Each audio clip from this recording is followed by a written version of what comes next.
This station is now the ultimate power in the universe. M3 Radio in the mix.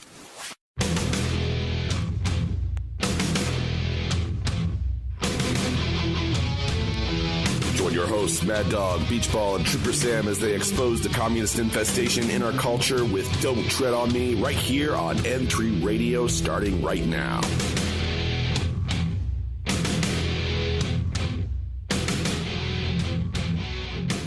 Welcome back to N3 Radio Presents Don't Tread on Me.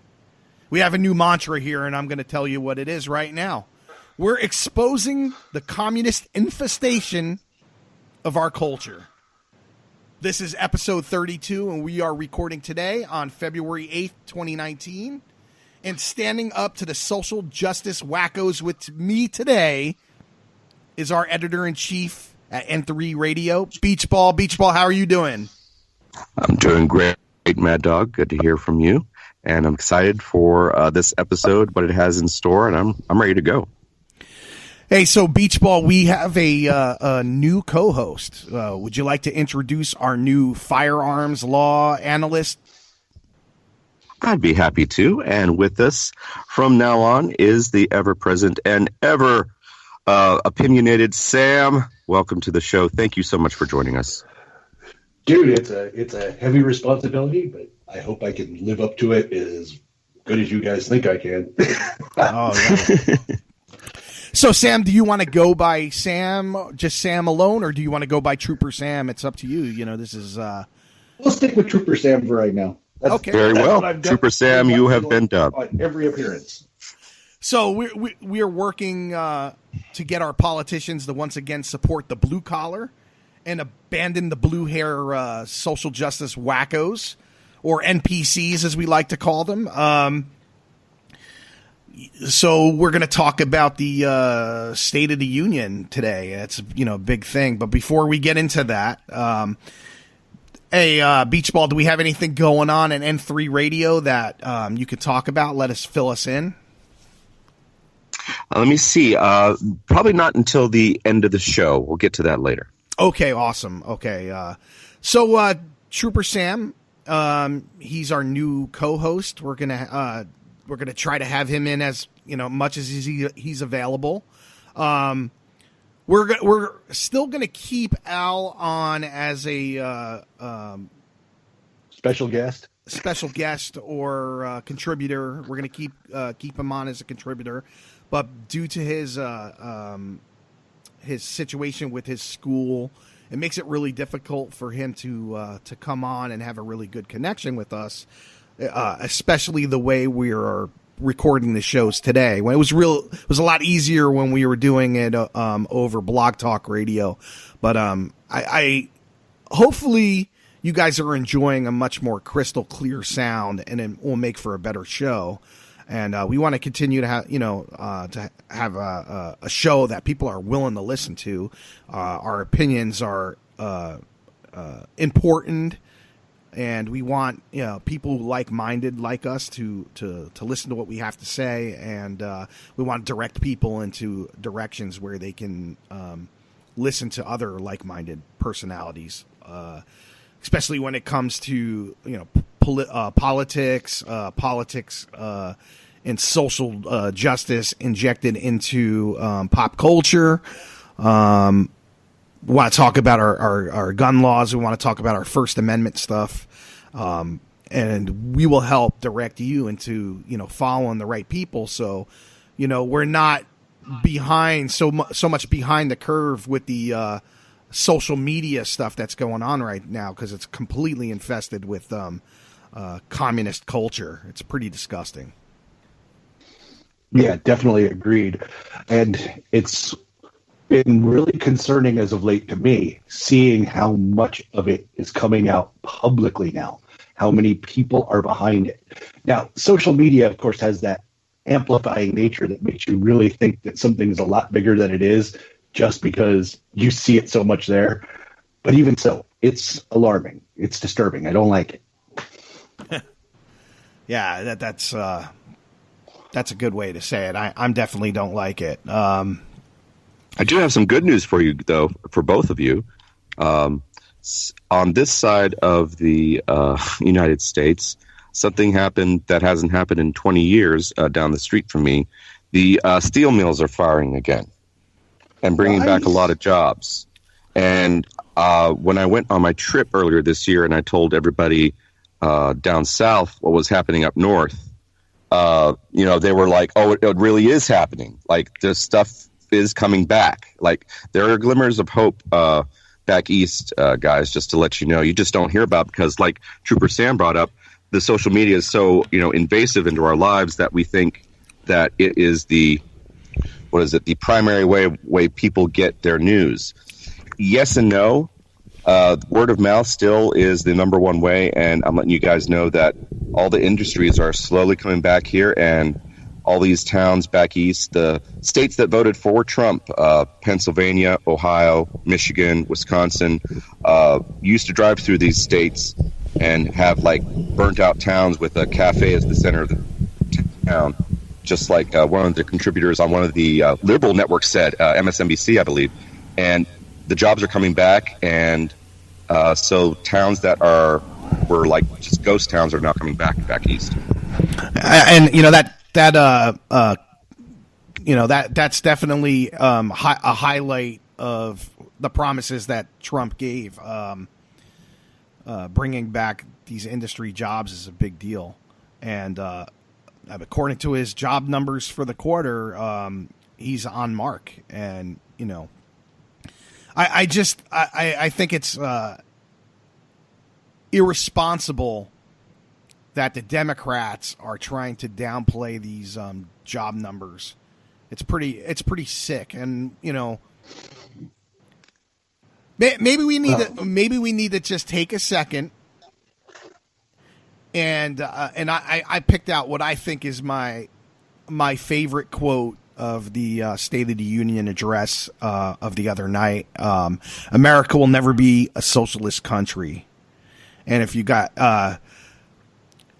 what does that look on Bernie's face right there? I mean, I put a picture out in our show notes so that all our hosts can see what that man looks like. He took a big bite out of a freaking lemon. Lemon is not that bad.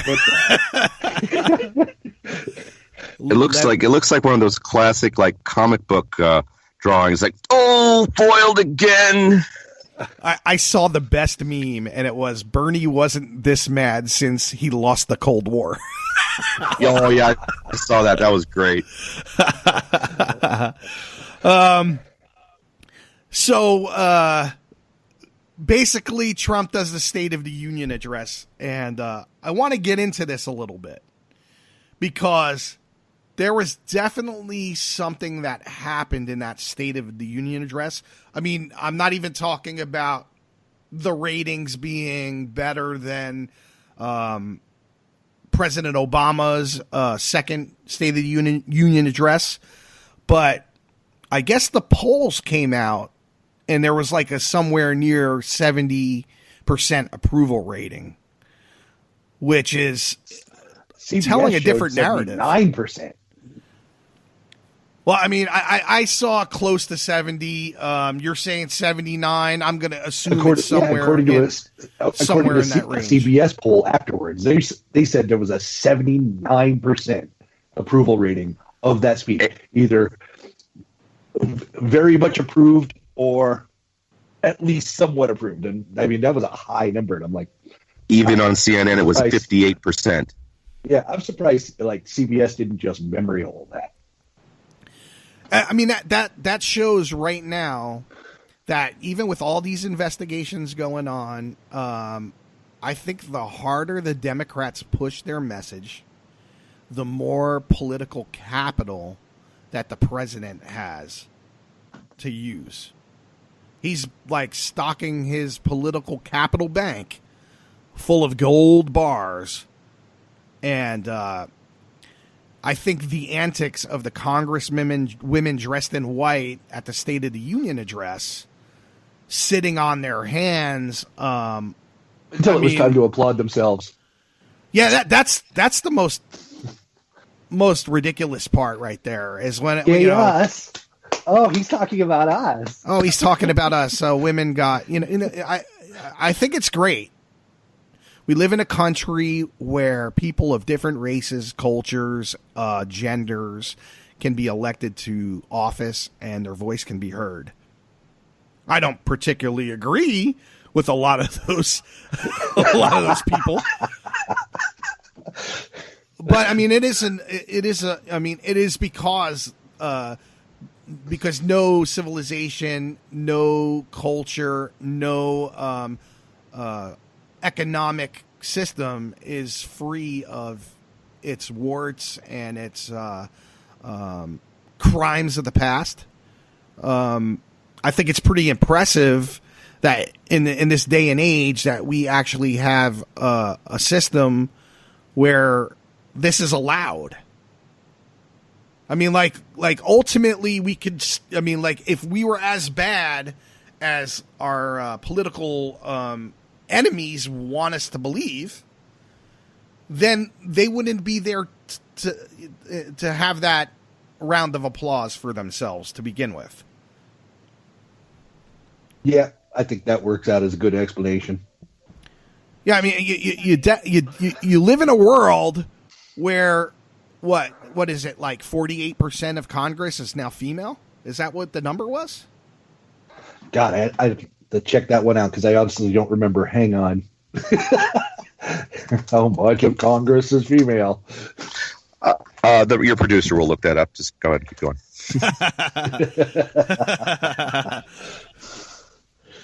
I think we're the political capital that the president gained.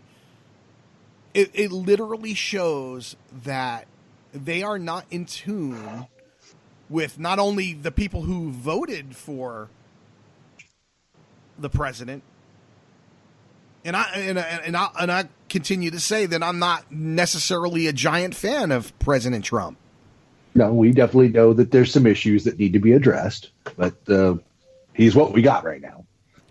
But the things that he's great at is, for the most part, is generally providing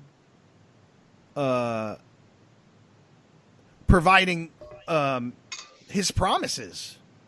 His promises was to give jobs to the Midwest, right?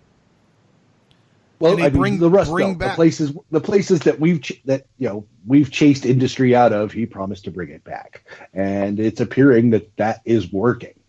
However, I've got my own take on what I think his greatest accomplishment is.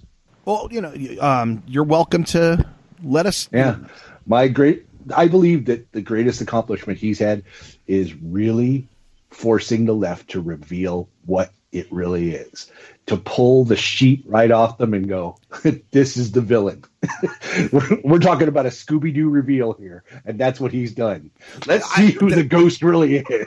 That's what I think this State of the Union address did. It opened up the curtain to see who the real Wizard of Oz is. There you go. And if you can't, 23.7, by the way. 23.7%. Yes. 116th Congress as 23.7% from 2019 to 2021. Well, 100 years ago, it was 0. And 100% of them making exactly what the men do. Hey, imagine that. No pay gap there. Yeah, well, that's another discussion for another time. But if you can't stand up and applaud, if you need to be told to stand up and applaud when the numbers are out to say that minorities and of all different types have the lowest unemployment rate in history, what are you telling the please keep doing that. Indeed. I've never been happier than when these people really finally show just how deranged and how out of touch with the rest of America they are. And when you sit around there, I mean, that was a really uplifting State of the Union address for the most part.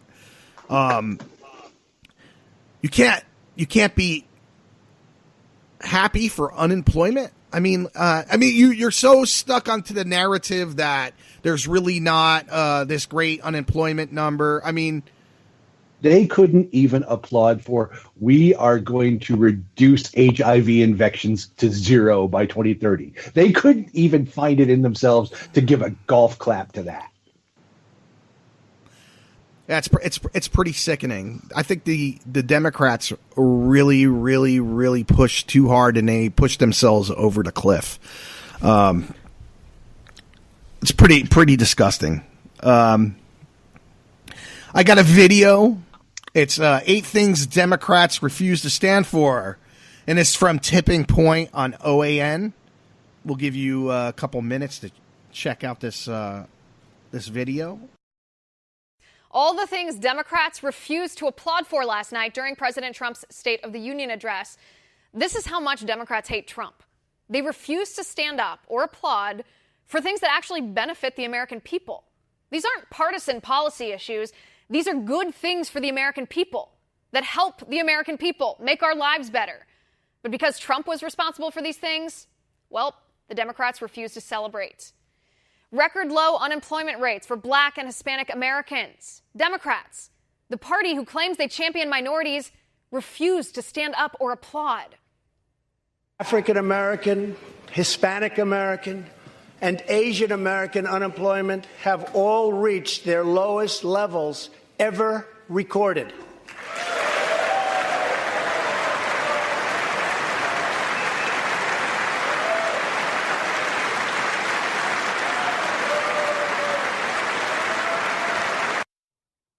A record low unemployment rate for disabled Americans. Democrats refused to stand up or applaud. Who doesn't celebrate that? Taking care of our military veterans, the men and women who serve and sacrifice to keep our nation free, Democrats refused to stand up or applaud. After 4 decades of rejection, we passed VA accountability so that we can finally terminate those who mistreat our wonderful veterans.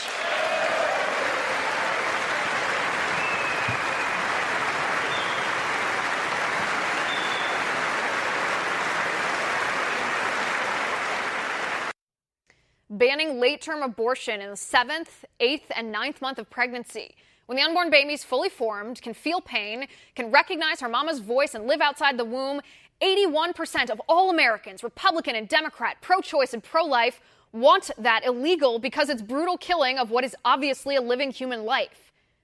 Democrats refused to stand up or applaud. Only one Democrat, Joe Manchin, condemned late-term abortion. The rest of the Democrats refused to applaud for protecting babies in the womb.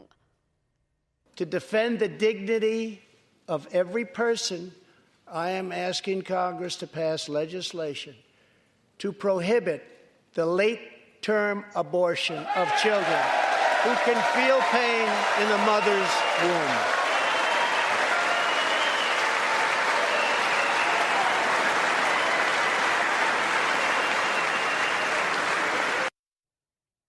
Making the middle class prosperous, Democrats refuse to stand up or applaud. 5 million people who no longer need food stamps. Democrats refused to stand up or applaud. The U.S. is now the #1 producer of oil and natural gas. Democrats refused to stand up or applaud.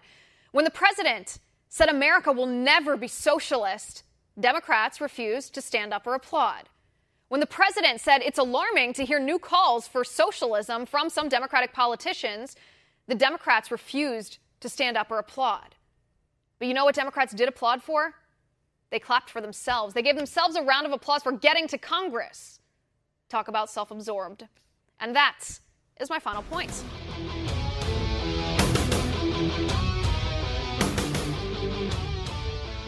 And we're back. And I hope you enjoyed the video from Tipping Point. It's 8 things Democrats refuse to stand for.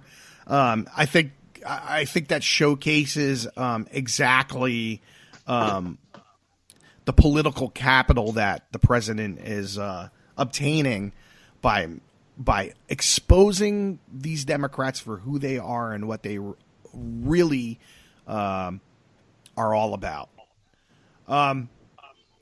You see, we got this tweet from Justin Amash. I saw that. Yeah. There were two outstanding lines in POTUS and State of the Union address.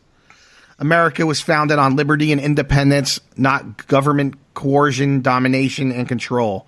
We are born free, and we will stay free. Great nations do not fight endless wars. Just wanted to bring that up. It was a pretty cool tweet, showcasing what Justin felt were the two best lines. Hey, Beach Ball, do you have some more numbers about what we were talking about earlier? Yes, sir. It was 19.3% in the Senate, so grand total of, let's just say, about 42% of the total of the legislative branch of government is represented by women. Dude, oh, that sounds Republican and Democrat. Sounds like progress to me. That's significant. That's a pretty significant chunk. I mean, yes, it's not 50-50 like I guess, or whatever. I think women, there's more women than men in the country. Am I wrong? Is it like 51 to 48, something like that? I think that's like a general statement as far as the world goes, too, because if I'm not mistaken, according to the latest numbers, it's like that in the majority of the countries where women dominate men in population. Unless you're in China. Unless you're in China. Well, that's because they abort girls with with an axe. Impunity. Yeah. Yeah. Girl chopped her head off, right? We never had a girl. I don't know what you're talking about. My wife wasn't even pregnant. So there's our little article that we got here. I specifically used an analysis from Chris Chiliza. Is that how you say it? Chiliza? I've never tried to pronounce his last name. I've read it, but if you go by the standard Italian pronunciation, it'd be like Chiliza. It's Chiliza. That's how it is. Okay, so he's the CNN editor at large. That's his own words, by the way. I didn't make that up. So it's an article. What do you do for a living? Oh, I'm an editor at large. So it's the 5 key takeaways from Donald Trump's State of the Union speech from the point of view of the editor at large at CNN. So I thought this would be humorous to read through what this idiot says. Trump started on a bipartisan note, but dot. That's 3 dots. Okay. In advance of his speech, administration officials pushed the idea that Trump would extend an olive branch to the Democrats and urge 2 warring parties to come together for the good of the country. Well, okay, doesn't that sound like what you're supposed to do in politics? Mm-hmm. Who would think that? Anyway, and he started on that note. There is new opportunity in American politics if only we had the courage to seize it. The president said in his speech earlier moments, victory is not winning for your party. Victory is winning for our country, which is a great sentiment. The problem, of course, or should we do this in does somebody want to do a lispy SJW voice? Oh, I could totally do this. Okay, let's knock it out. I'm taking this one on. The problem, of course, is that Trump is a deeply flawed messenger on the whole unity thing. A pitch like this one, we must reject the politics of revenge, resistance, and retribution, and embrace the boundless potential of cooperation, compromise, and the common good, could work if spoken by someone who, well, is not Trump.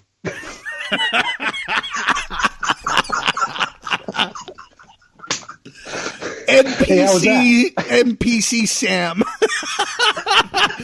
Dude, I'm doing the hand gestures and everything. Awesome. My wrists go completely limp when I do that. Holy shit. You know that all the fucking meat in your fucking your freezer and your refrigerator just spoiled.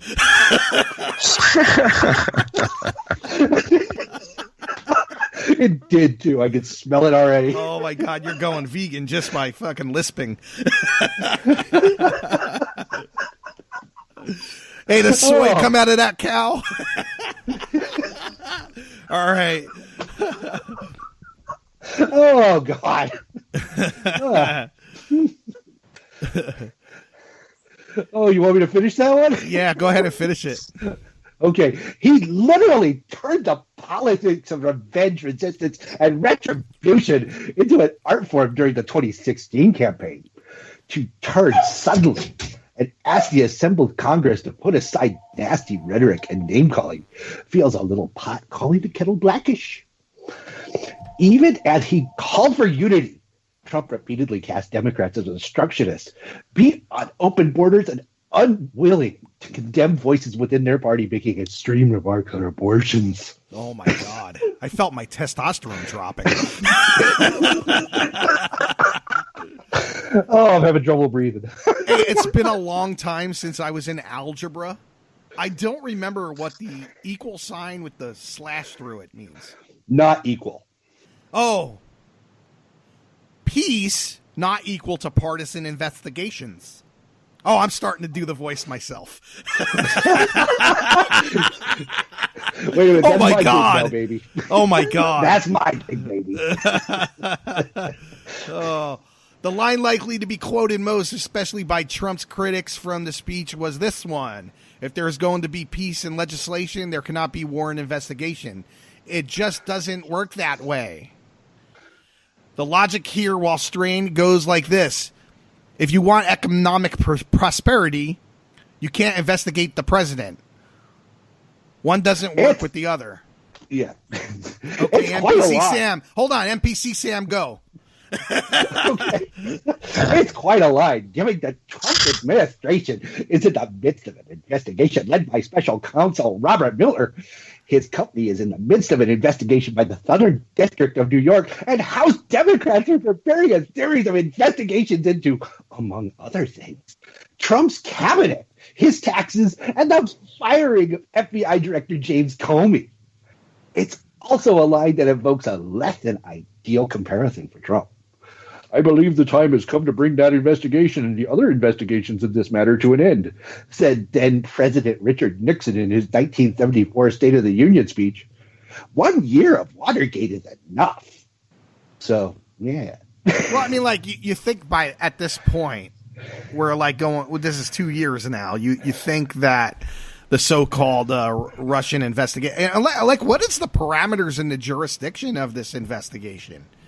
I'm talking. Whenever you got a special counsel, it's whatever direction the special counsel takes. This is how we ended up from being an investigation of Whitewater with Clinton to being charged with obstruction of justice for perjury and an impeachment in the House, even though it had zero to do with Whitewater. I mean, it's just special counsels go the way they go. It's amazing. You know, I tell everybody go out of your way, and if you listen to the last show, we had that 15-minute video from the Secret Service agent. What's his name? Dan Bongino, and Bongino, yeah, Bongino, yeah, you got it. Yeah, and he's got a book coming out called Spygate. It really goes into what Mueller's investigation is all really about. So check that out. At least check out the 15-minute video if you're not into reading books or whatever. Oh, you forgot. So there was a little break over here, so you have to say "so yeah," or did I just do it good enough for you? I did. I sort of lapsed right back. My voice can only handle so much NPC version, and then just went, so yeah. Right. Even I have to recoil at some point, bro. So here's takeaway number 3, is women rule. It was hard to miss the large number of Democrat women sitting together on the House floor, wearing white in honor of the suffrage movement. A record number of women were elected to Congress in 2018. And what was those numbers again? 42%. Oh, and The group of women provided the most surprising, even for Trump, moment of the night. In a touting his economic success, Trump delivered these lines. All Americans can be proud that we have more women in the workforce than ever before. And exactly 1 century after Congress passed the constitutional amendment giving women the right to vote, we also have more women serving in Congress than ever before. He was repeatedly interrupted by cheers as the women, almost exclusively Democrats, slapped fives and hugged to celebrate their momentous accomplishments. And let me take a moment to go say, wait a minute. Who uses the term slap five? Come on, Chris. Seriously. The term is high five, bro. You know, what I notice in a lot of this shit is when I put these notes up and I'm pulling right from their articles, guys that are like editor in chief for these big time mediums are like the worst spellers, the worst with grammar. They literally like you're writing. You're the editor at CNN, dude. Like, and somehow the use of the English language evades you. Use of colloquial English evades you. I'm serious because I have to go in and I copy and paste to Word, and a lot of their like grammar problems like stick out, and I have to correct them just so it sounds clear when I'm reading it out loud. Dude, subject predicate. I wouldn't even say I remember like what subject predicate even means because I've been out of school so long. But I mean, I guess I got the idea. But man, these guys are supposed to be the intellectuals. It's just filled with a bunch of pluperfects, conditional subjunctives. Don't even worry about it. Now you're just trying to look impressive. I think I got subjunctive in my eye. They got antibiotics for that. I feel like that producer in that Van Halen song. One break coming up. You weren't supposed to do that, Trump joked.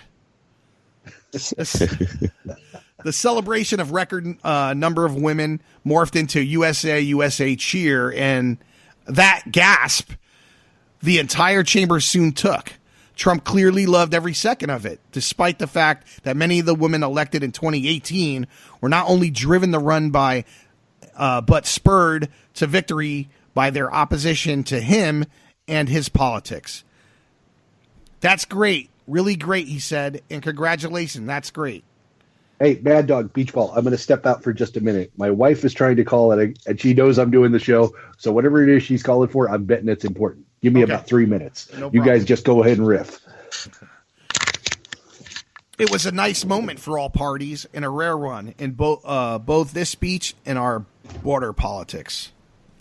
Broader politics. Yeah, because you wouldn't mention anything about the border, anything about walls or laws or anything like that. So our fourth point is the case for national emergency on the border was made. Trump poignantly did not say that he would declare a national emergency on the southern border if Congress could not come to some sort of compromise before February 15th. But he laid the ground for. Sorry about that. I'm back.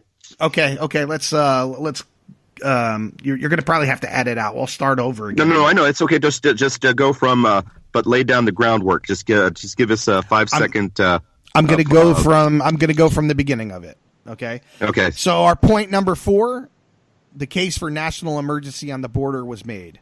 Trump poignantly did not say he would declare a national emergency on the southern border if Congress could not come to some sort of compromise before February 15th. But he laid the groundwork for why his hands would be forced if, when the time comes, the lawless state of our southern border is a threat to safety, security, and financial well-being of all Americans. Trump said at one point. At another, he described a very dangerous southern border.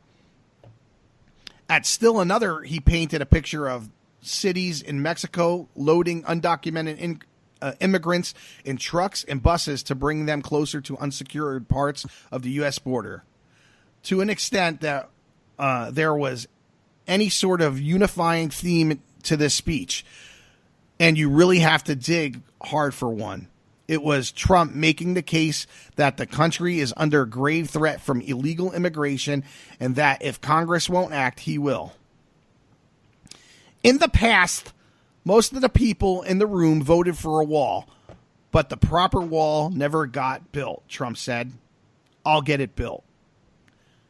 So he doesn't have a little sly little reaction to that, which is weird because I think the approval rating is coming from the people who actually, agree with him on the board on this addressed. Yes, because that's actually very common. It goes across both parties. It's a very bipartisan thing among the American people.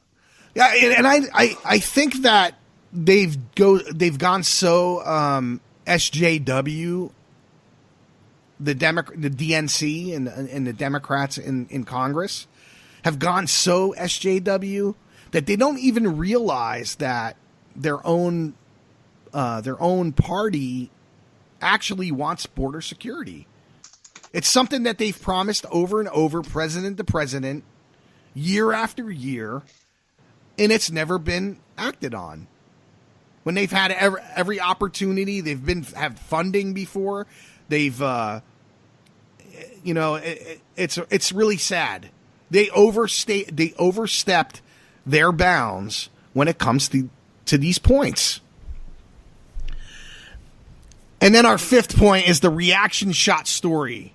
Part of the State of the Union address is the reaction from the opposition party, and this is what we talked about earlier. And with Trump in the White House and the 2020 Democratic race already in full swing, it was a prime season for reaction shots of Democrats deeply disgruntled about Trump's pronouncement. There were eye rolls from New York Senator Kristen Gillibrand, the mouth-twisting dismay of California Senator Kamala Harris, Senate Minority Leader Chuck Schumer seeming expletive at the Trump claim. Expletive. My bad. And then there was Speaker Nancy Pelosi's golf clap for Trump, a slapping of the hands together that has already become a meme. For Democrats, these reactions will set off waves of election. For Republicans, they will be seen as reflection of a party unwilling to ever give the president the benefit of the doubt. For the rest of us, it's a reminder that one speech doesn't change people's views, and B, the State of the Union is one big TV show. Is it one big TV show there, Limperist? Wasn't a big TV show 8 years ago. Is it, Chris? It's the fact is, this is a big TV show. I mean, his take notwithstanding, no matter who's sitting in the Oval Office, it's a big production that way too big of a deal is made of by both sides, actually. And yes, in this case, the left is really just trying to twist the knife and trying to prove some kind of hypocrisy, even though a lot of the hypocrisy is coming from the left, and probably the greater bulk of it. So, what I wonder how, according to Nielsen ratings, how many people tuned in to actually watch the State of the Union address live? I will find that out. Yeah, because it's probably a bigger number than the Democrats hope for. Because if he's getting anywhere between 58 and 72%, 78% approval rating for what he said, they're in big trouble. I do know this. I heard this on the radio as I was driving home that evening, that the network with the lowest ratings for the State of the Union address was itself CNN.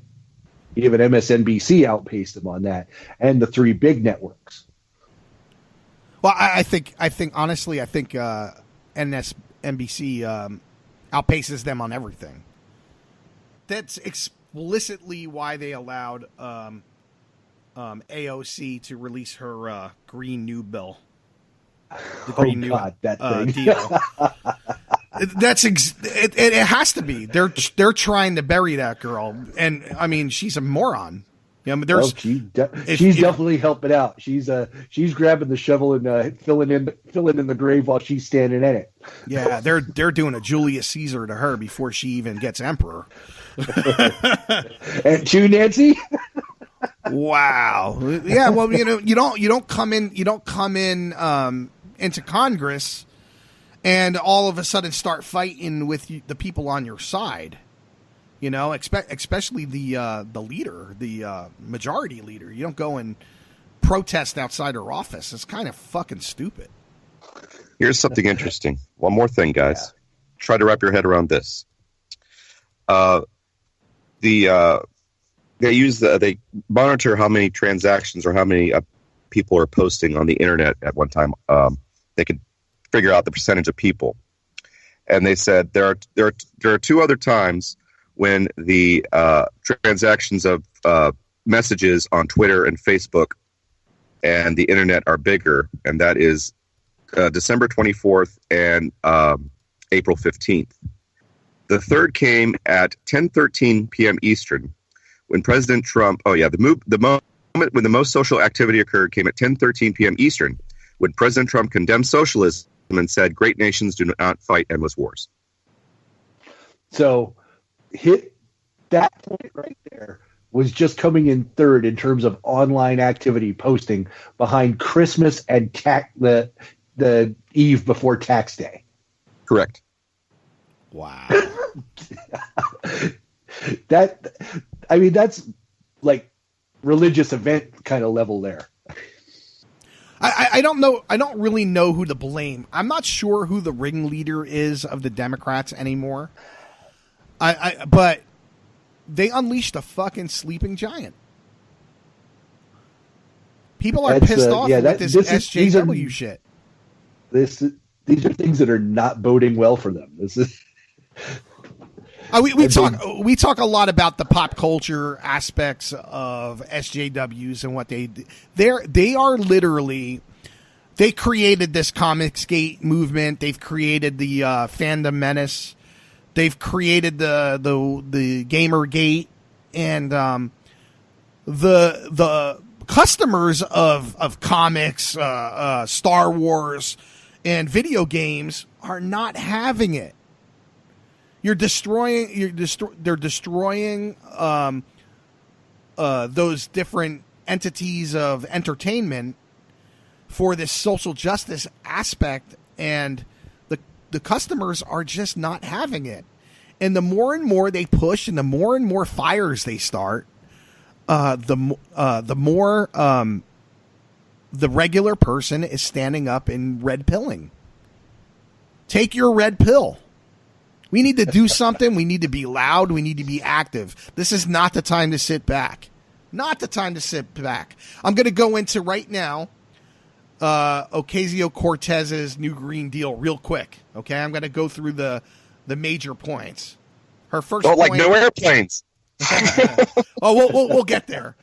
So she's gonna ban affordable energy. She's gonna eliminate nuclear energy. She's gonna eliminate 99% of cars. 99%. Guess these cars won't be eliminated. She's gonna gut, refurbish, and retrofit or rebuild every building in America. She's gonna eliminate air travel. High-speed rails. That's what California is doing, right? Yep. Take a Greyhound to Hawaii, right? You could take a Greyhound to Hawaii, right? Well, I mean, let's even if that's not even if we could still fly to Hawaii, I mean, it's kind of a ridiculous concept. Government guaranteed jobs for every American. That sounds like whether China. They want to or not. I don't even know what this word. I'm not going to go crazy into what this word is, but a healthy diet for every American. Salubrious. Yeah, whatever that means. Which is basically promoting good health. That's all it means. Free money. Free money. If you are unable or unwilling, that was the one that really killed it. That's why you can't find this on her congressional website now. On her congressional webpage, the whole Green New Deal thing is gone. They deleted it yesterday. That she's destroyed. She's already destroyed before she even got fucking started. And I believe they sabotaged her because they had enough. They had enough of her. They sabotaged and said, oh, yeah, this stuff looks great. Go ahead and put it out there. I totally believe that's we're what right happened. Behind you, girl. So to attach to the diet, everybody's going to have this healthy diet. They're going to ban meat. So already she's spoken that that you're no longer going to eat meat. And yeah, so I got this from the Federalist.com. It's the 10 most insane requirements of the Green New Deal. Yeah, she's a fucking Looney Tunes. They know it. Oh, we know it. time. Yeah. I don't see a lot of people supporting her fucking stupid shit very much longer, if not at all. Well, I mean, she won an election in a pretty left-leaning district in a record low turnout for that district. She barely ran at all, and neither did the incumbent because he was so used to winning it. She just happened to make a little bit more of an appearance and tip the scales just enough. Believe you me, 2 years down the road, 2020. Well, she's crazy hot too. She's kind of. Let's get down to the nuts and berries of this. She looks good when her fucking eyes aren't spinning out of control, and she's got a hot body. But I mean, she's. Yeah, but she also has that. She also has that look that she's going to like boil your rabbit. You know. Oh, absolutely, absolutely. She absolutely looks like a boil your rabbit type. I got a feeling the people of that district are going to be having some serious buyer's remorse by the time the 2020 election rolls around. And I got a feeling the old incumbent is going to get his job back. Well, yeah. Well, I'm totally believe like she's totally sabotaged. I need a second. Please give me a second. Okay, I have a thought when we come back. Yeah, because I think I messed up a little bit. No big deal, but I will fix it. It's okay. We're at 44 minutes, or did we not? Or were we not recording? Oh, okay. Okay, so we have. I'm back. Okay. We have David Harris Jr.'s take on the State of the Union address. Make sure you follow David Harris Jr. on YouTube. Like and share. It's 6 minutes, 30 seconds or so. Check it out, and we'll be back. So I just finished watching President Donald Trump's State of the Union address. Are you kidding me? There's just like, I am so high right now on America and winning. I mean, he talked about so much more than just the wall. The wall is a huge, huge issue that we need. But I think so many of us have been so wrapped up on just the wall that we've forgotten all of the absolute monumental strides that we have made as a country. African American, Hispanic American, and Asian American unemployment have all reached their lowest levels ever recorded. Are you kidding me? No one has benefited more from a thriving economy than women, who have filled 58% of the newly created jobs last year. I don't know, that sounds pretty sexist to me.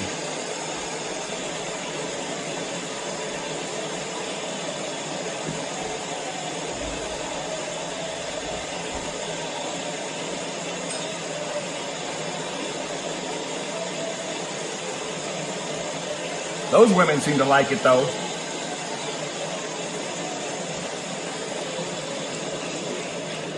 Don't sit yet. You're like this.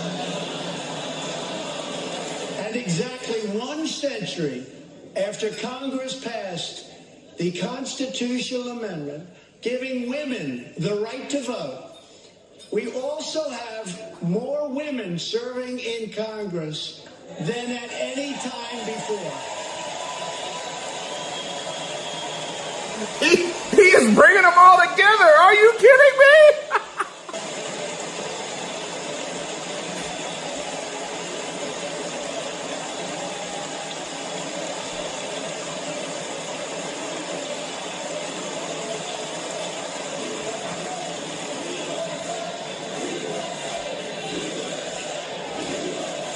USA! USA! USA!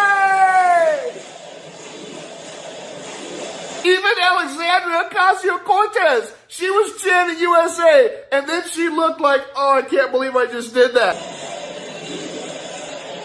AOC! He's even got AOC chanting USA! He was bringing all Americans together under one common goal, folks. America first and America safe and a prosperous future for all of us. To build on our incredible economic success, one priority is paramount: reversing decades of calamitous trade policies. So bad. We are now making it clear to China that after years of targeting our industries and stealing our intellectual property, the theft of American jobs and wealth has come to an end. Look at this. Look at this. Bipartisan support, folks. He is bringing America together. Are you kidding me? How can anyone argue with this? He talked about the trade deals that we're now making with Mexico, with China. China's been ripping us off for decades and getting away with it. He's put China on notice. There's a new sheriff in town. We recently imposed tariffs on $250 billion of Chinese goods, and now our Treasury is receiving billions and billions of dollars. And while he's doing it, he's making friends with the president of China. My administration has sent to Congress a common sense proposal to end the crisis on the southern border. It includes humanitarian assistance, more law enforcement, drug detection at our ports, closing loopholes that enable child smuggling, and plans for a new physical barrier or wall to secure the vast areas between our ports of entry. In the past, most of the people in this room voted for a wall, but the proper wall never got built. I will get it built.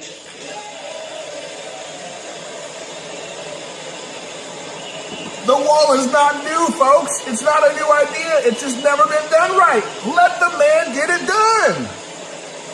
The strides that America is taking, the regulations that have been cut, the jobs that have come back, the companies that have come back. Are you kidding me? Who would not want more of all of this? The other thing that he showed me tonight is that there is nobody that holds a candle to him in the 2020 election. There is nobody out there that has done anything close or even remotely thought they could do anything close to what this president has done in 2 years. And he reminds us over and over again, he is just getting started. He understands how to create wealth, folks. That's what he's been doing for decades. And he's trying to do it for us, the American people. And he understands that we need to stay safe. Don't support the politicians that don't care about you, that want to talk about walls are immoral while they hide behind their big walls with security. The safety of America is vital, especially because of the prosperity that is coming our way. David J. Harris Jr. here asking you if you believe in our president, if you support our president, if you're going to vote for our president in 2020, please share this.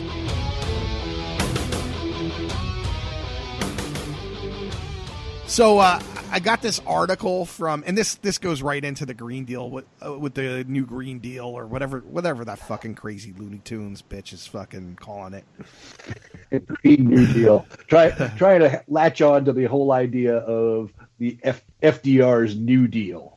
Yeah, absolutely. I go by Teddy Roosevelt's "Speak softly and carry a big stick." That's the Roosevelt I like to reference. Yeah, that's the Roosevelt I reference here.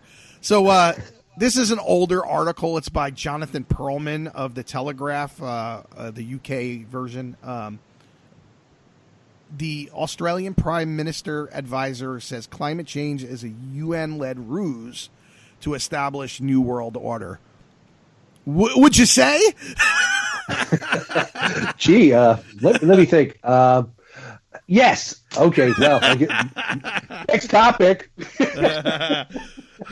Climate change is a hoax developed as part of a secret ploy by the United Nations to undermine democracies and take over the world. A top advisor to Tony Abbott, Australia's Prime Minister, has warned Maurice Newman, the chief business advisor to the Prime Minister, said the science showing the links between human activity and warming climate was wrong, but was being used as a hook by the UN to expand its global control.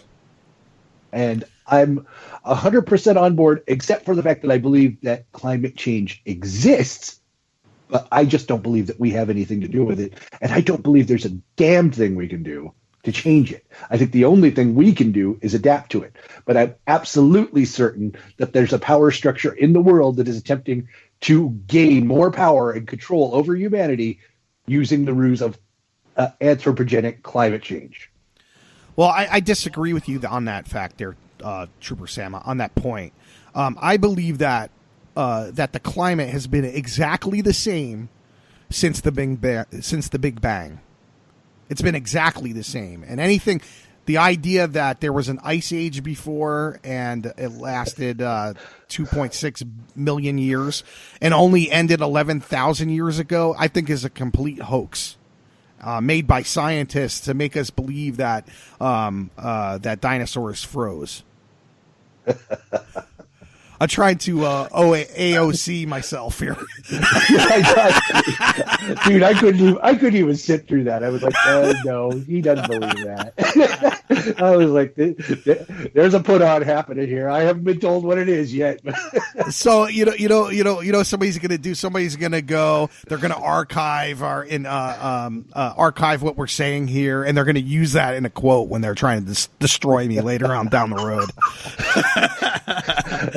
And then we definitely get to say, whoa, bro, that totally was out of context. Are you listening? Are you listening, Jason Ward? Are you listening, Chris Sequel? Are you listening? Yeah, are you going to make a little Tumblr page to destroy the Mad Dog? Oh my God, yeah, die in a fire, let's have another please. Cancerous Tumblr page, please. Oh, we're going to destroy Don't Tread on Me, because they're as evil and as bad as Rebel Force Radio. My God. Yeah, Tumblr banned titties, but they allow this. Oh my God! This is what our guy says here. He says this is not a fact or logic. It's about a new world order under the control of the UN. He wrote in the Australian. It is opposed to capitalism and freedom, and has made environmental catastrophism a household topic to achieve its objective. Born in Ilford, England, and educated in Australia, Mr. Newman, a staunch conservative and former chairman of the Australian Stock Exchange, has long been outspoken critic of climate change science. I'll remind you guys, it's from Jonathan Perlman. It's a 2015 article from the telegraph.co.uk. Go ahead and check out the rest of it. I didn't want to go through and get too long-winded over something we all agree with. Yes, I believe climate change exists. It exists because we believe that an ice age happened, and it happened 2.6 million years ago, and it lasted to about 11,000 years ago. Yes, and that shit is cyclical. It happens again, it goes away again, and guess what? We're on the precipice of watching another change. Imagine that. Imagine we're a little ball in suspended in space. and that little ball adjusts an inch in any direction, could either cool or warm that little ball because we get rays from the sun. It's amazing how that works. It's oh my God. It's just, it's some of the people who push this stuff are just so thick. It's disgusting. It's disgusting. I'm sorry I brought up Chris Segal again and Jason Ward. We're all like holding on. We want Ethan Van Sciver to from Comic Pro Secrets, like and share over on YouTube. We're waiting for the Jason Ward part of his documentary to come out. I'm dying for it.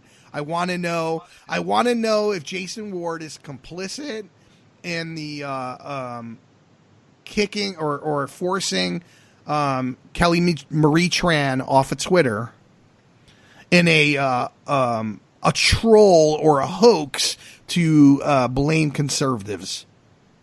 And I want to know if that's the case. I want to know. That would totally fit, though. They're not past. I mean, they destroyed Rebel Force Radio. They took every word that they could find, and they spun that crap out of control and took that shit out of context and destroyed those guys. I have no compassion for that. Seriously, if there's anything that social justice weirdos are good at, it's their own little false flag attacks. Yeah. So, hey, Sam, I made it over to Sacramento Black Rifle this week. I've been becoming friends with some of the people that work over there, and they're as funny. I don't know. You follow them on Facebook? Yeah. Oh yeah. I think they're as funny in real life as they are on their Facebook page and the way they handle the current laws. But I think you're lucky to actually live close enough that you can go there. I mean, for me, it'd be a heck of a drive. But oh man, they're like 5 it. minutes away, man. They're not. Well, maybe about 5 minutes. They're not far at all. As a matter of fact, I used to live closer to them. They moved.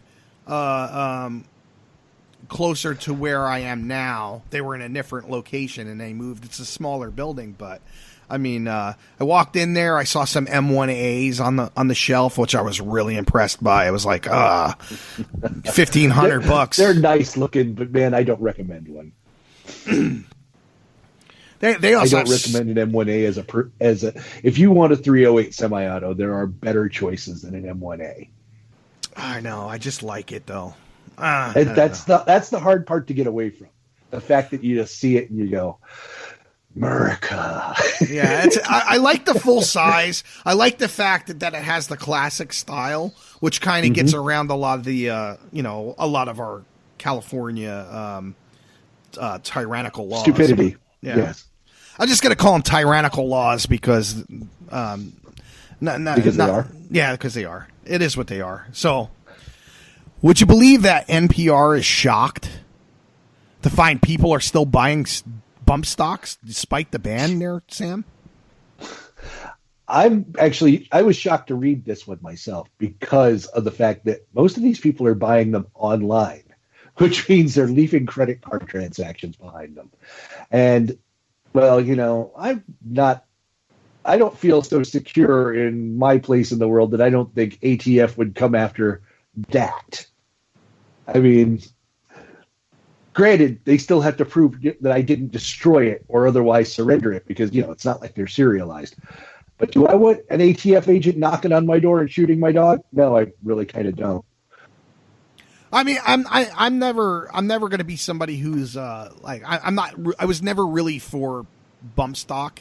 And I remember seeing them I want to say roughly 2009, 2010. They were all over YouTube. I don't know if we had this conversation before.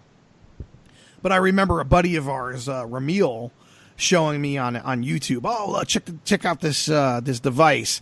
And I've never been for. I would much rather, if I was going to have a full auto weapon, I'd much rather have the weapon designed to operate that way, as opposed to having some kind of plastic thing that operates it in probably which I feel is an unsafe manner. But the story here from Tom Knighton from February 6, 2019, so just 2 days ago, he wrote it in bearingarms.com.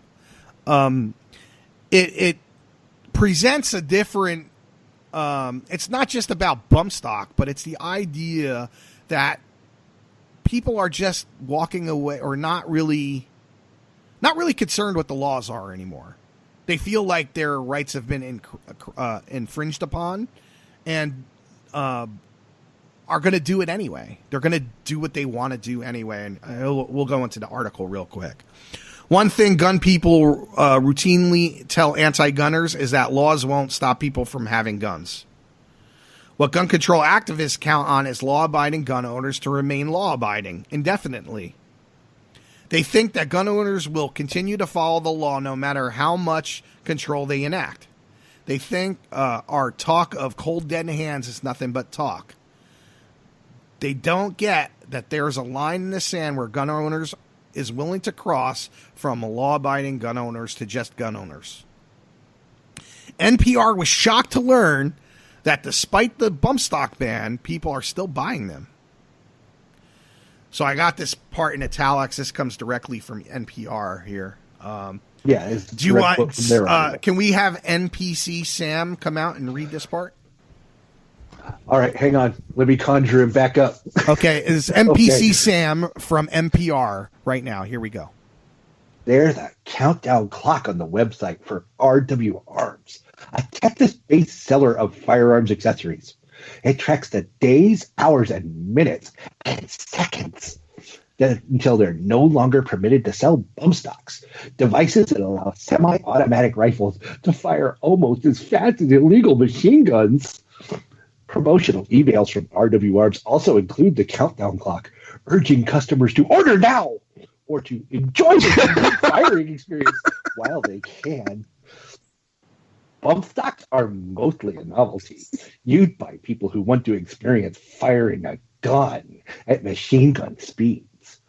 But in 2017, a gunman used a bump stock to fire into a crowd in Las Vegas, killing 58 people and injuring hundreds. The incident caused the administration to re-examine the legality of the devices, and in December, it announced the ban. So let's hold on right here. Just let's remind everybody that liberals jumped up and down and cheered because of this fucking nut job in Las Vegas, killing hundreds of redneck white people. Let's remember that. As I recall the video of Dianne Feinstein sitting next to Trump in that discussion of possible gun control laws and the meme that was made out of it. I want someone who looks at me like Dianne Feinstein looks at Donald Trump when he talks gun control. So just looking adoringly at him. All right. So back to NPC Sam. All right. At NPR. RW Arms sales pitch does not dwell on the fact that by March 26th, its customers will have to destroy or hand in any bump stocks they buy. In fact, no bump stocks will be grandfathered in. The new federal rule reclassifies them, and properly so, as machine guns. No matter when they were purchased, and owning one will become a felony. But it's anyone's guess how many people will dispose of their bump stocks. About 500,000 of the devices have been sold since 2010, and so far relatively few have been turned into authorities, even in the handful of states that banned them before the federal rule came out in December. So they're still out there, waiting to kill again. Oh my God. Monster. One reason, maybe a lingering hope that the ban will be reversed. Oh, gun rights activists have filed several lawsuits accusing the government of bowing to political pressure when the ATF reversed its earlier findings that bump stocks were legal. Oh, okay, I'm back. Did I miss anything? No, that one. Oh, no. He just takes over. Just your manhood. I had glitter coming out of my hands like it was shooting out. So that's what's all over the room. Shit. It's all over the room. It's in my hair. It's all over the place. It was like firing out. Oh my God. Oh my God. Oh boy, he just takes over. I black out when that happens. So we here at Don't Tread on Me aren't suggesting that anybody in this group or any of my listeners on this show ignore gun laws by any means.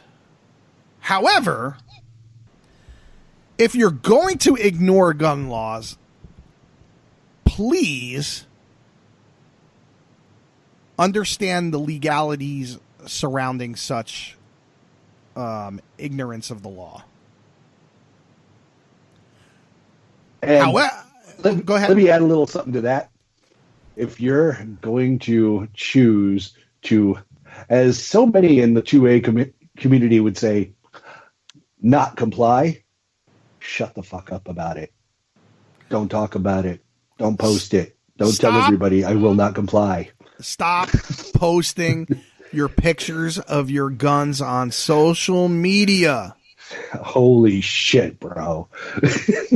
Stop. I don't want to see your armory. I do not want to see your armory. I'm glad you have it. It's probably wonderful. Stop posting it. Not everybody needs to see your fucking shit. Seriously. The answer on social media should be the same as when your doctor asks if you own a gun. Nope. Don't have one. So we got another article. I think it's the same day, actually, too. Is it? February 6th. February 6th. Man, this guy's writing great shit. So Tom Knighton from, once again, from, bearingarms.com. Mm-hmm. I didn't put the link on this one. February 6, 2019, Illinois State Attorney vows not to prosecute assault weapons cases. This is a question we've asked regarding Pittsburgh, PA, where the mayor is trying to push for a local gun ordinance despite a state preemption law on the books. However, it took a good question to ponder in general. After all, laws are nothing but words on a piece of paper if there is no enforcement of those laws. In Illinois, where one of the county has where at least one county has become a sanctuary county for gun rights, a state's attorney has said there are some laws he won't prosecute. There are some laws he won't prosecute. And as far as I'm concerned, number one, I find it really encouraging. We've got law enforcement officials across the country, mind you. I mean, not just like in just these single places, Illinois or some sheriffs in California like that. We're seeing open rebellion from government law enforcement entities standing up to leftist politicians in the legislatures in their states saying, you can write anything you want, I'm not going to do anything with it. But the other side of that is, you know, our little cold civil war that's been going on for a number of years now is getting a little hotter. And it's probably not going to stay cold forever. Just something to keep in mind. Yeah, it's a very good point. California is pushing to broaden and expand its distracted driver's law. So if you have a cell phone on in your car and you're utilizing it, they're trying to make the penalty for doing such more expensive. But so far they haven't succeeded, but with a super majority like they have, I imagine they'll get what they want. But it doesn't matter because the cops aren't enforcing it really anyway. Mm-hmm. I mean, there probably are situations where they're enforcing it. Maybe somebody gets into an accident or they do something really fucking stupid. But in all reality, everybody on the road is driving with a fucking cell phone in their hand. I mean, I'm not saying it's a good habit or anything like that, but the point is, if the law enforcement's not willing to enforce it, it makes it a fucking lame duck. Indeed. But, I mean, enforcement is going to be kind of patchwork because, like, sheriff's departments, well, whatever law enforcement agency an officer works for, he's going to take his direction from the top. Now, you can expect most cities in the state of California to have police departments and politically appointed police chiefs. They're going to enforce whatever their police chiefs say they should be enforcing. And the police chiefs are going to be taking their direction from the mayor. Not true. There's a lot of stuff that their police chiefs will state that they need to be enforcing. However, when it comes to the practicality of enforcing those laws, like, for example, speeding, a lot of those cops are left to reasonable thought, where they don't go after everybody for speeding as long as they're driving reasonably. Now, I'm talking about the more politically motivated things, as opposed to the standard this is motor the thing vehicle violations. Law enforcement officers know they're the ones who have to suit up and get these weapons. And like the idea of, like, I don't know if you've seen the meme I put out there, you want to raid people's homes and take their guns away from law-abiding gun owners. That's how civil wars get started. The meme is like, okay, if you go ahead and enact this idea where you're going to kick down people's doors and take their property, then you're almost essentially starting the Civil War. And a lot of law enforcement officers are on the side of gun ownership. Majority, Indeed, leaps and bounds. They have means that don't require officers kicking down doors. In states like ours that have pretty big gun registries, because the legislature passed it so many years ago and some governor signed it, all they have to do is go through those registries and send letters to the addresses. We know you have this. Your tax refund will be withheld. Your student loans are going to be called in due immediately. They can lay all kind. Your driver's license is now suspended until you surrender this. Yeah, I mean, they can understand lay all that. kinds of nonviolent pressure. I understand that they can put all kinds of anything. they could put all kinds of nonviolent pressure and probably get a good portion of them, but are they going to get all of them? There's so many guns out there without anybody even there's no record. Lots of firearms that simply do not exist on paper. Right. That's my point. And if people, like the people of California for years and years have been buying 80% lower receivers, I mean, there literally is a fucking mass amount of weapons out there that there's no mark, no identity. So at some point, it comes down to like them going through social media. They're going to build up a case. They're going to build up a packet. That packet is going to have access to your social media. They're going to probably have all kinds of access to whatever you use in social media, whatever you do on your computer. So you have to be aware and understand that they're going to probably have a packet of all kinds of information just to maybe go after one gun, and maybe it expands itself to taking more than one, whatever they come up with. But the idea at some point somebody's going to have to put on a suit and kick in a door gives them all kinds of fucking busy work that they don't want to have to deal with from people who don't give them problems. And I think that's ultimately what how most law enforcement officers feel. Now, I know there's exceptions to that rule, but the majority of law enforcement officers that I come across all have "Don't Tread on Me" flags on their car.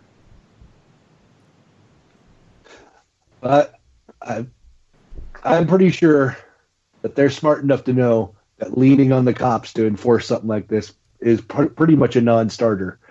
And they can turn the environment in this state hostile enough to owning a firearm that even the ones they don't know exists, they'll remain in hiding. and will never come out publicly again.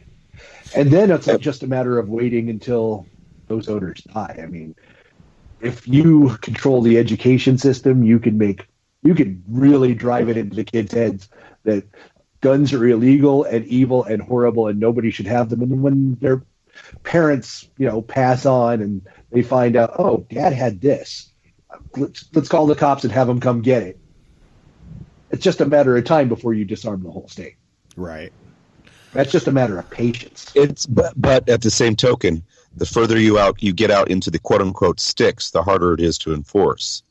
Because I've driven through Kansas, Colorado, and New Mexico and West Texas, and I'm telling you, there's some one-horse towns that will definitely not comply, sheriff, mayor, and all.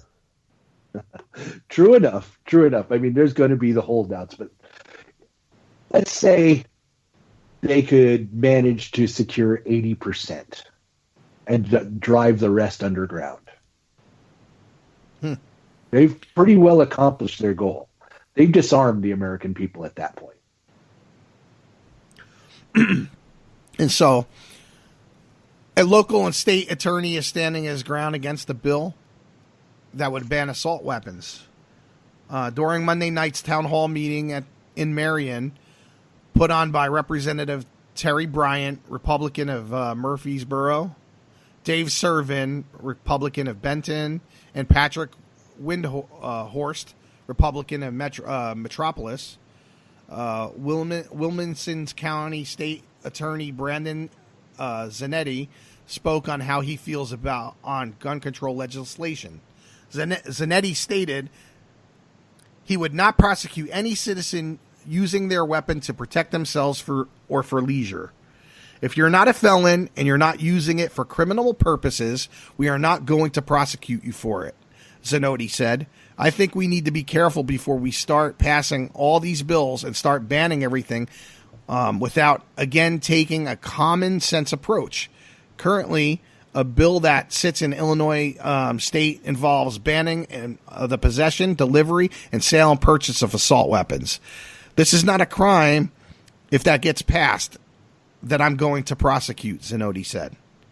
So I think that's great. I really applaud that guy, but he's just an election away from not being there and somebody else with a different point of view stating a different policy. He's an election away of probably staying in office in probably an area it where could go either way. Yeah, politics have winds that blow both ways, and that's true. You don't know what the next election will bring. I mean, granted, he probably is in a pretty conservative county that elected a guy like that. Right. His constituency is probably cheering him and buying him rounds of drinks at the bar, but who knows what the future brings? So let's use this as a moment or a time to talk about anything you see going on, anything you feel like talking about. Oh, good Lord. Well, hang on just a sec, because I've got a few topics that I actually saved up in advance for this, but I have to refer back to them. Okay.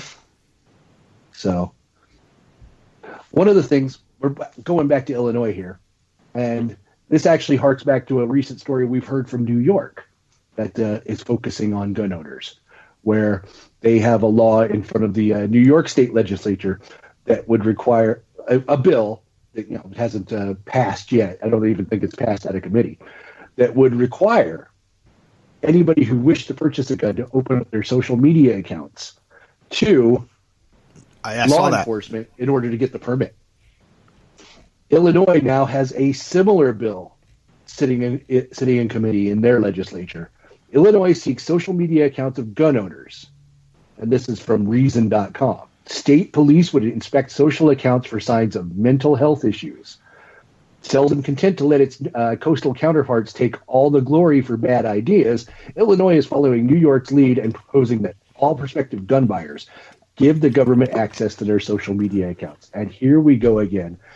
More direct violations of the Fourth and Fifth Amendments. We're walking away from a presumption of innocence, and we're saying, I need to see your information that you post publicly so I can tell you're not just some insane idiot.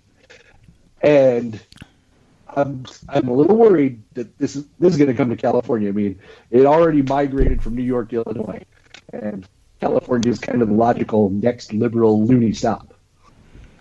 Well, thank God we have the right people in the Supreme Court at this time.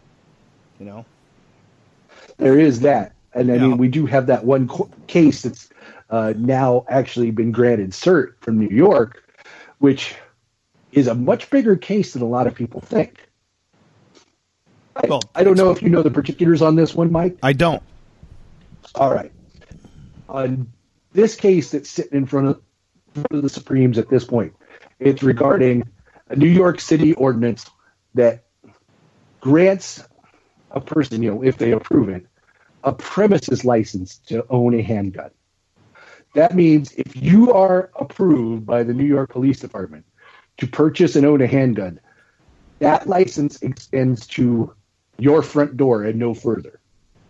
You can, in a locked case and unloaded and like that, take it to one of, I believe, 7 ranges inside the city of New York to actually get some practice with it. But you can go nowhere else with it. You can't even take your pistol out of the city. You cannot travel out of the city to go, say, to your vacation home or another state or, like, say, to an IPSC competition elsewhere. You're not allowed to transport your handgun out of the city of New York. That's the case that's sitting in front of there right now. And this is a case where we get to revisit what Heller really meant. Does the right to bear an arm, does that mean that I have the right to safely travel out of my city with my firearm? Can they control that? That's what this case is going to be deciding. But ultimately, I think the bigger picture here is that the new pro-2A majority that sits on the Supremes is going to finally do what Heller failed to do. And that's establish what level of scrutiny gun laws must be tested by in federal court cases. And I believe that we're going to actually see strict scrutiny set up as the standard for the first time ever.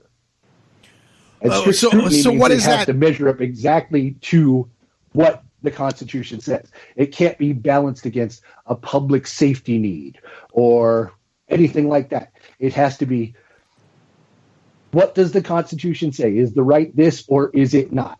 And if it does not meet that requirement, then this law is not valid.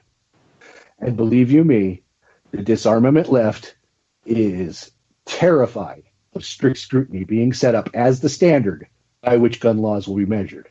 So what would that do? So if that's enacted, how does that what does that do to existing laws on the books? Then all of a sudden, new cases, including, I mean, we've had cases on any number of gun laws that have, like, the Supremes didn't grant cert on, and so they sit and they become that the precedent basically becomes that those laws stand. If strict scrutiny becomes the standard for Second Amendment cases, those cases can be challenged again.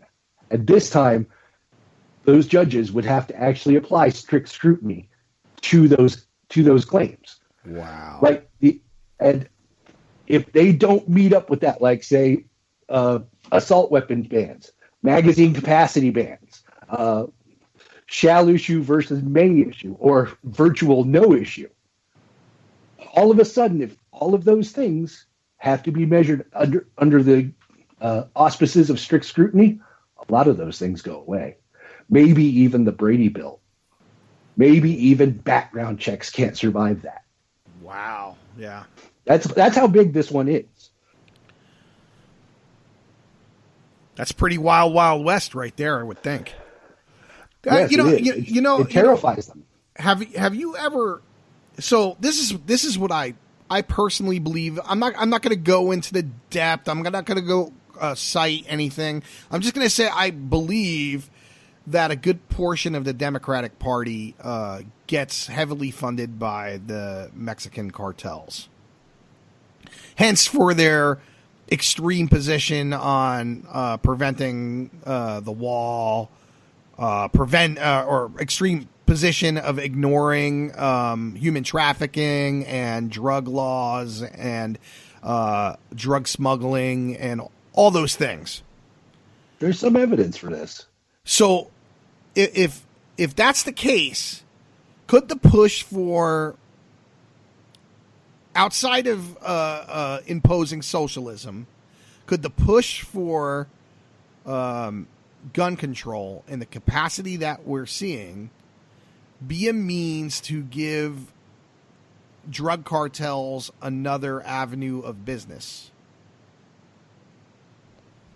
That's one I hadn't considered, but let's keep in mind also, drug cartels have not just been relying on, weapons smuggled from the United States.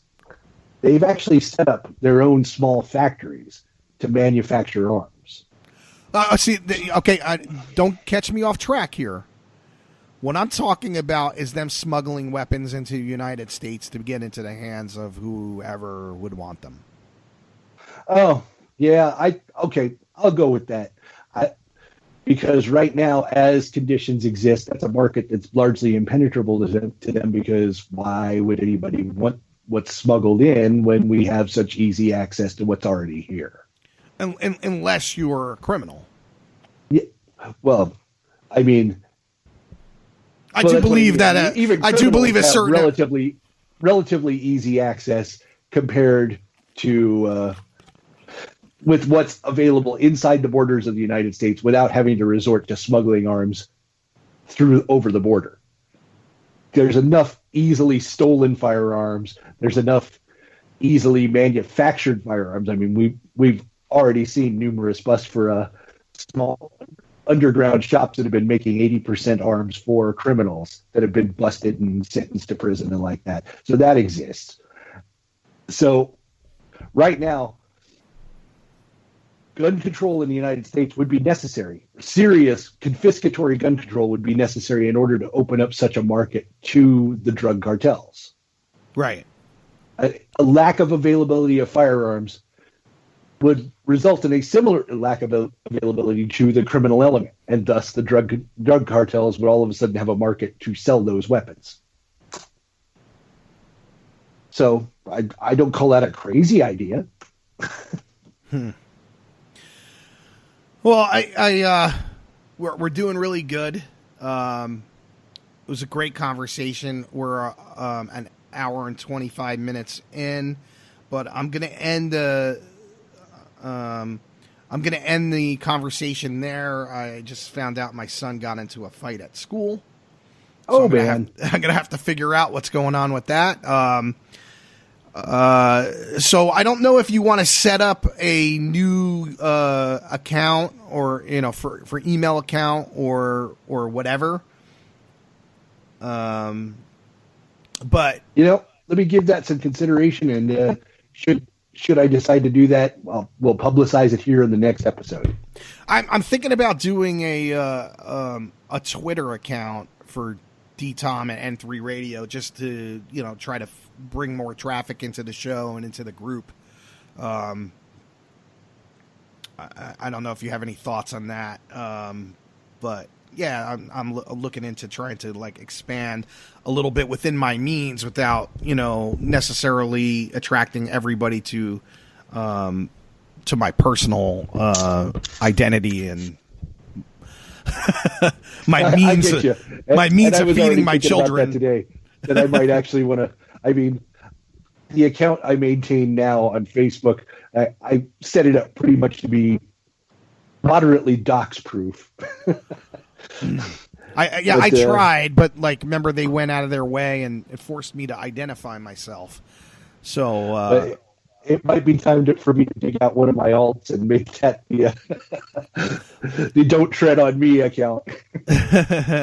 Yeah.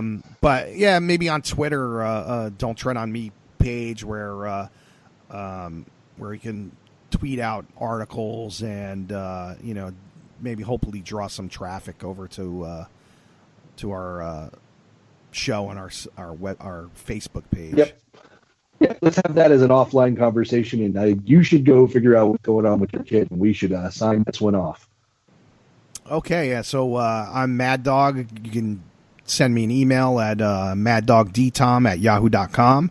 BEACHBALL, do you have an email address? You could reach me at n3radio2017@gmail.com, MADDOG. And what about you, Trooper Sam?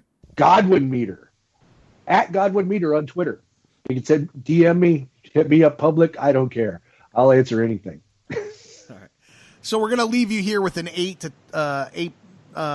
minute video of Jordan Peterson. He's reacting to the Gillette ad. So for MADDOG and BEACHBALL and Trooper Sam, we're signing out.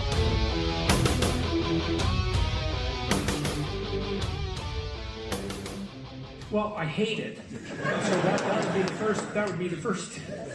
I don't know if that's a thought. It's more like a feeling.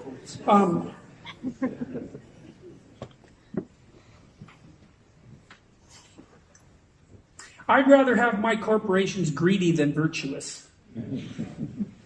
I think it's more trustworthy. This is a strange thing, you know. It's a strange thing that I see happening on the left. It's like the left has always been skeptical of large corporations, and they have their reasons. It's kind of interesting, because the left is skeptical of large corporations, and the right is skeptical of large governments, and they never seem to notice that they're both skeptical about large. Right, and you should be skeptical about large. You know that trope from 2008, too big to fail? It's like, no. So big will inevitably fail. That's the right trope. In any case, so the left now is happy about virtue signaling corporations. It's like, oh, I see, all of a sudden you trust them. That's all it took, is to produce an ad that criticizes masculinity, and all of a sudden corporations are trustworthy? I don't think so. Now, that doesn't mean I think that corporations are particularly untrustworthy compared to other forms of human organization. What else? You see, what's happening on the radical end of the left spectrum is, I think it's something like this. It's very difficult to pull apart completely, but ideologies are parasites, in my estimation, on this underlying symbolic structure that I was talking to you about. There's chaos and there's order. And order fragments into two categories, you could say, negative order and positive order. And negative, if you have your children in a school and they talk about equity, diversity, inclusivity, white privilege, systemic racism, any of that, you take your children out of the class. They're not being educated, they're being indoctrinated. And there's absolutely no excuse for it. I agree with that completely. Jordan Peterson is a professor at the University of Toronto. He's written a lot about the decline of modern men. We spoke to him recently. Jordan Peterson, thanks for joining us. We've got a long list of statistics that paint a pretty clear picture that boys seem to be falling behind relative to girls in the United States. Why do you think that is? I think that that's partly a consequence of directed policy. So it's linked to the idea that there's something wrong with masculinity, and so that the expression of masculinity should be limited in all sorts of arbitrary ways. The fact that kids can't really play at schools anymore is a manifestation of that. The fact that male behavior is often diagnosed as attention deficit disordered, for example, is a manifestation of that. The elimination of competition as a valid form of human interaction, and the failure to recognize that competitive sports, for example, are deeply cooperative in their fundamental nature, as long as everyone is playing by the rules, obviously. So there's that's a large part of it. So you're saying that there is an organized, not always explicit, but still organized attempt to de-emphasize masculinity or to punish masculinity. Why? Because it's easy to mistake masculine competence for the tyranny that hypothetically drives the patriarchy. It's part of a ideological worldview that sees the entire history of mankind as the oppression of women by men, which is a dreadful way of looking at the world, a very pathological way of looking at the world. It's not like men and women always get along any more than men and men get along, or women and women for that matter. But fundamentally, human history is a cooperative enterprise, and men and women have lifted themselves out of the mire over millennia in their cooperative endeavor. And to describe that as centuries of the oppression of women by men is an absolutely reprehensible ideological rewrite of history. And it's what's taught in the humanities and in much of the social sciences at universities, and increasingly in the public education system. It's taken as an unassailable fact.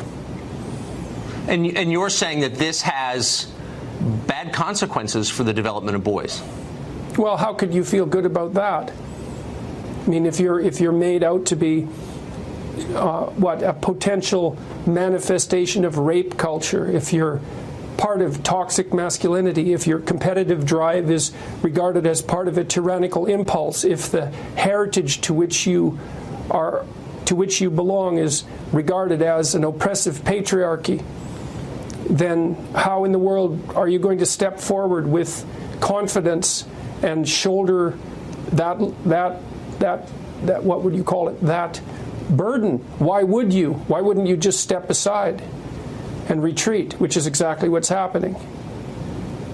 But if men are so aggressive and bent on domination, on establishing a patriarchy, why have they stepped back and allowed this to happen? Yeah, well, I guess that's a good question, isn't it? I don't know the answer to that. I don't know if they are precisely allowing it to happen. It's very insidious, the ideological movement that's driving this, part of the radical left. Part of the radical left, I would say, is it's a very insidious movement. It's not an easy thing to resist, and a lot of it occurs, well, for example, it occurs in the school system increasingly. And it isn't clear they're not men that are reacting to that, that's boys. It's not clear what they're supposed to do about it. So if you were to fight an ideological battle.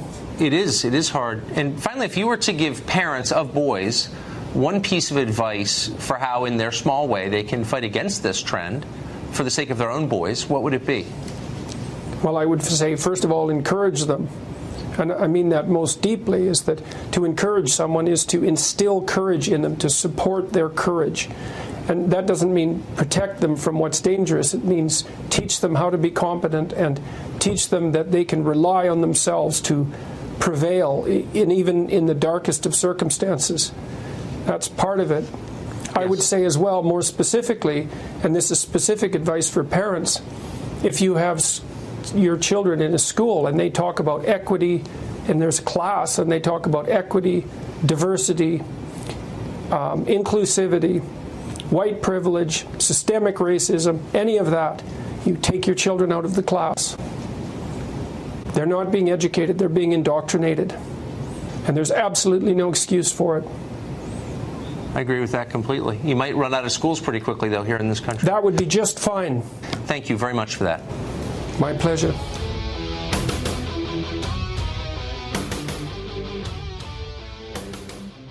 That's it, man. Game over, man. It's game over. Hey, dude, don't go away, man.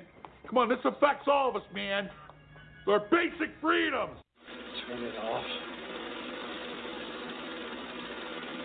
Turn it off. Bye-bye, boys. Have fun storming the castle. Think it'll work? It would take a miracle. Goodbye. Turn it off. We're leaving. That's pretty bad out there. Oh, no, you can't stay. Thanks for coming by, though. You can't stay.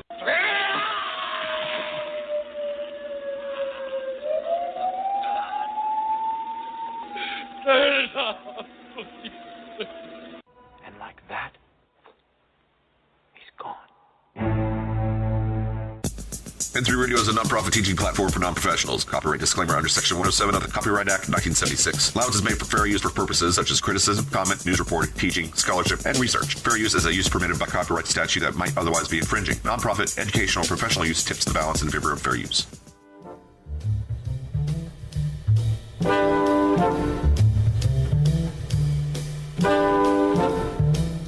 Get lost in the notes of the Jazzlands with me, your host, RC, every Wednesday at 9 p.m. Eastern, 6 p.m. Pacific, only here on N3 Radio.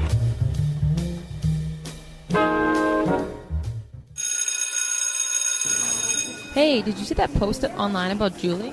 I totally wrote it. Wasn't it hilarious? Is all of that true? Who cares? She's done anyways. Are you talking about that post about Julie? Yeah, funny, right? No, but that post about you was. What post? Oh, you didn't hear? You're fat, you're ugly, you're stupid, and oh yeah, you smell too. The whole school saw it, no big deal. That's so mean. Did they really write that about me? No, but how does it feel? Sometimes you can feel all alone when being bullied. That's when you can really use a friend. If you see someone you know being bullied online, let them know they're not alone. Stand up now, support a friend, save a life. For more information on cyberbullying, visit stopthemean.wordpress.com or call our hotline at 1-800-555-STOP. Catch a ride on the wave with the best in retro wave music beginning at 11 p.m. Eastern, 8 p.m. Pacific every Wednesday with your host Robert here on N3 Radio and at n3radio.com. It's Thursday night, and you're grabbing drinks with some friends.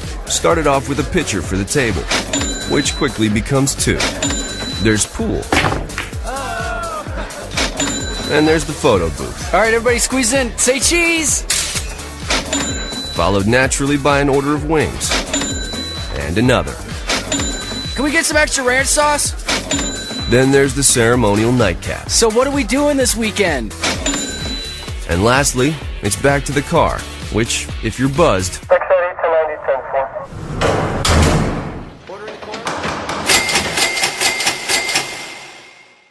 could be the most expensive night of your life.